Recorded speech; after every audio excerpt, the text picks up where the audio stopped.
This video is sponsored by Card Kingdom. If you click on the link in the description below, it'll take you to their store and they'll know I sent you there.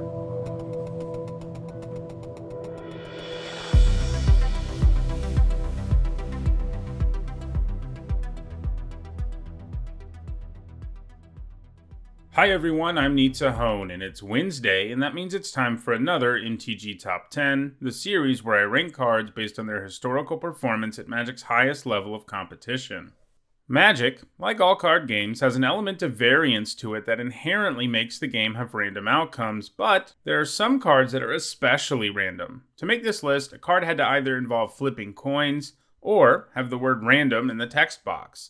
There is one important caveat to that last part. I didn't include cards that only have the word random on them as a result of putting cards on the bottom of your library in a random order. Most cards, like that, aren't really random in any other way, and I don't think the order in which cards are placed on the bottom of your library is sufficiently random for it to be considered for this list. However, any other card with random in the text box was fair game. In all, 210 cards were eligible for this list, and in this video, we'll talk about the 10 that have left the biggest impact on competitive Magic. Before I get started, a quick reminder on how I score cards in these videos. A top 8 at a Pro Tour, Players Tour, Mythic Invitational, Legacy, or Vintage Championship is worth 2 points, while a Grand Prix or Magic Fest top 8 is worth 1 point. Alright, let's get to the list. At number 10, it is Flowstone Flood. The basic effect here isn't what's random, but Flowstone Flood comes with a buyback cost that involves discarding a random card. Discarding a random card can be a hefty cost since, you don't get to choose what you discard, but rebuying a land destruction spell over and over again is a way to win a game, or force your opponent to flip the table, whichever comes first. By not having buyback that costs mana, you will often be able to return it without too much trouble. Flowstone Flood gained all of its points in the Standard of 1999, where it was played in mono-red land destruction decks. At number 9, it's Urzas Bauble. Like most baubles, it costs 0 mana and has a very small effect, but it also replaces itself. The small effect in this case is getting to see a random card in your opponent's hand. Thing is though, you get the effect for free, and by being free, it makes your deck more consistent. If you're running 4 of these, your deck is effectively only a 56 card deck, and that's no small thing. So, adding the incidental value of information about one random card in your opponent's hand is actually pretty nice. In Standard, it was played in Gruul aggro, and its points in Extended came in decks that could get some additional value out of it, like Threshold decks that are super interested in getting cards in the graveyard, and Tolarian Academy artifact decks that had all sorts of additional artifact synergies. The Bauble doesn't have any points since 2001, but it is actually seeing some play in Legacy Artifact and Dark Depths decks right now, so it may add to its score at some point in the future. At number 8, it is Frenetic Ifrit, a card that gets here because it has a coin flip effect. In its day, Frenetic Ifrit was one of the best aggressive creatures around. It was a 3-mana 2/1 flyer with an ability that was all upside. Sure, it might die if you use the ability, but you're generally only going to be using it when it's targeted with removal or something like that. If you win the flip, your Ifrit phases out and you get to keep it, and if you lose it, it dies. It's kind of like a really random version of Hexproof, and putting that on a 3-mana 2/1 flyer back in 1997 was actually pretty great. This is something you can clearly see from its results. It may have only gotten points in 1997, but it was played in 3 separate formats and was a really significant card that year. In Block and Standard, it was played in aggro decks, and in Extended, it was the main win condition in Jeskai Control. The Ifrit is not going to gain any points in the future, as creature power creep is very real, but at least it had a great 1997.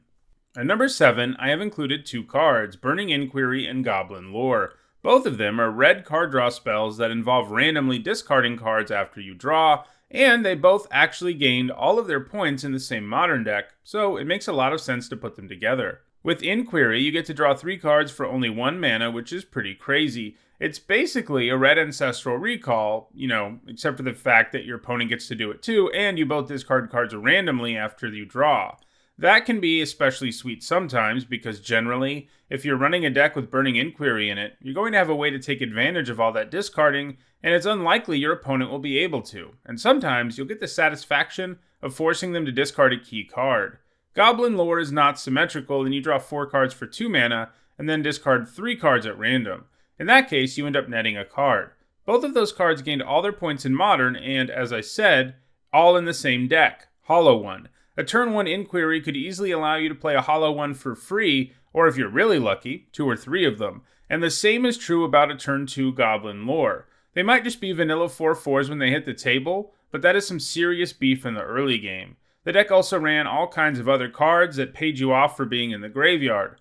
Ultimately though, Hollow 1 decks got outclassed by other more powerful decks utilizing the graveyard, and the subsequent banning of Faithless Looting has made it so Hollow 1 hasn't really been able to bounce back. Still, the sheer power of these cards might mean they find another home in the future.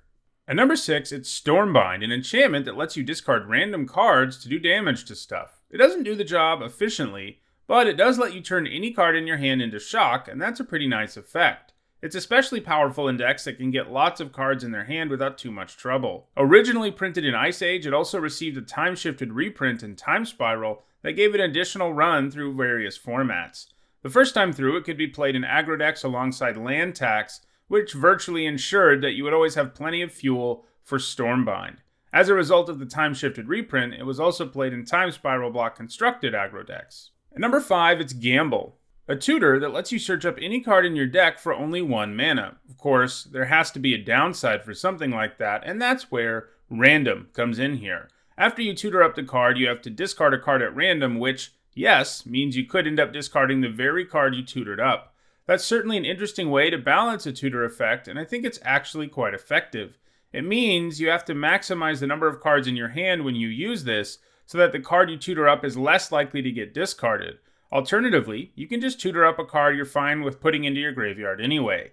Gamble's points so far have all come in Legacy Lands decks, which are a perfect fit for Gamble. Lands decks, as you can probably guess, are loaded up with a bunch of lands and various ways to tutor them.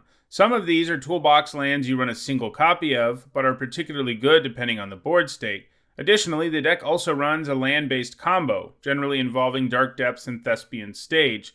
In addition, the deck also runs Life from the Loam, so getting lands back with that is no problem. And if you need your Life from the Loam and you search for that, it has Dredge, so discarding it is no big deal. Lands decks are one of the best around in Legacy, and it's likely that Gamble will continue to accumulate points in that format going forward. At number 4, it is Hypnotic Spectre. One of Magic's oldest and most iconic creatures, the Spectre has a powerful trigger when it damages the opponent, forcing them to discard a card at random. And it did that a lot in Magic's early days, as it was one of the few cheap flyers around. Plus, you can combine it with Dark Ritual to play the Spectre on turn 1. Something that will quickly lose your opponent the game if they don't have an answer for it. Both times it was legal in Standard, it saw significant play. The first time it was played in both black aggro and control decks. The second time it was played in aggro and mid-range decks. It also gained a couple of points in Legacy mono-black aggro decks. It doesn't have any points since 2007, and is an interesting card to think about in today's Magic. If it was reprinted in a standard legal set, I don't actually think it would see play. These days, a card has to do something upon entering the battlefield to be worth it, and a 2/2 flyer for 3 mana that needs to attack at least once to have an effect just doesn't really cut it anymore. At number 3, I have 2 cards, Cursed Scroll and Magus of the Scroll. Cursed Scroll is the legitimate number 3, while Magus of the Scroll would have been number 9 if it was given its own slot. Cursed Scroll is the older of the two, with Magus of the Scroll actually being part of a cycle of Maguses and Time Spiral, all of which have effects of older artifacts. Both of these cards allow you to pay 3 mana and name a card, and reveal one from your hand at random. If you reveal the correct card, you do 2 damage to any target.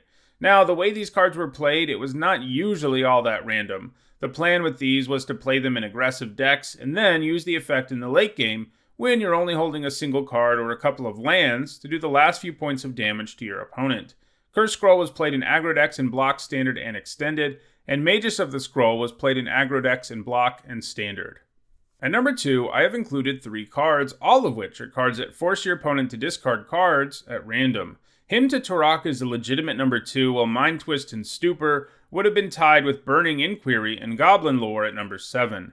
The Hymn will always grant you a 2-for-1, and because the discard is random, it can really punish your opponent. It frequently causes significant disruption if you can cast it early, sometimes making your opponent miss land drops or lose their powerful spells. It was played in various black decks while in Standard, and was basically a staple between 1995 and 1996. Some of these decks even utilized cards like the Rack to get some extra damage out of discard effects. It was a little too powerful for Standard, with minigames determined by whoever managed to cast him first, and as a result, it was restricted in Standard in 1996. It also saw some significant play in extended Necropotence decks between 1997 and 1998.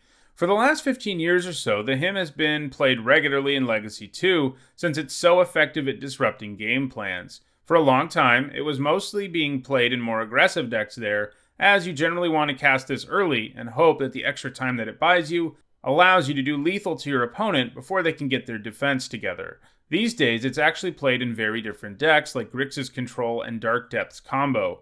Either way, the Hymn will continue to amass points in Legacy, but I'm not sure it will ever quite catch the number 1 card on this list, which we'll get to in a moment. Mind Twist is also quite the powerful random discard spell, and it has a history, an early history anyway, similar to Hymn to Torox. It is less efficient than the Hymn, but also more flexible and capable of wiping out an entire hand in some scenarios.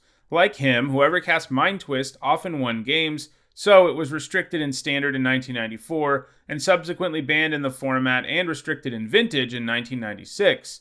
It was also on Extended's ban list at the inception of the format.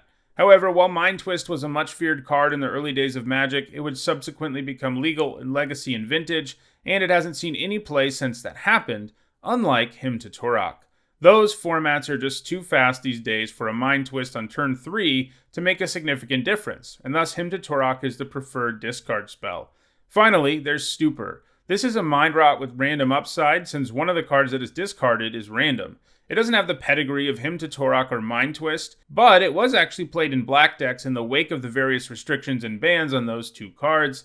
It also received a time-shifted reprint, which allowed it to accumulate a few more points in the mid-2000s. And at number 1, it's Manicrypt, a super powerful mana rock that damages you on some turns based on the result of a coin flip. It's well worth the risk, though. I mean, for 0 mana, you have a repeatable source of 2 colorless mana every turn. Sure, it will damage you some of the time, but that downside just isn't enough for this card to be anything short of super powerful. This power made it so Manicrypt has really only ever been legal in Vintage, where it's restricted. And while it's not quite as much of a staple as a Power 9 artifact is, it is played in a ton of Vintage decks, especially artifact-heavy decks like Mud and Ravager Shops. Well, those are the top 10 random effect cards in Magic. If you enjoyed this video, don't forget to like it and share it so that others can enjoy it too. If you want to make sure you catch future MTG Top 10s, don't forget to subscribe. And if you want to catch up on the over 310 other MTG Top 10s I've already done, you should see the playlist on your screen now. Thanks for watching.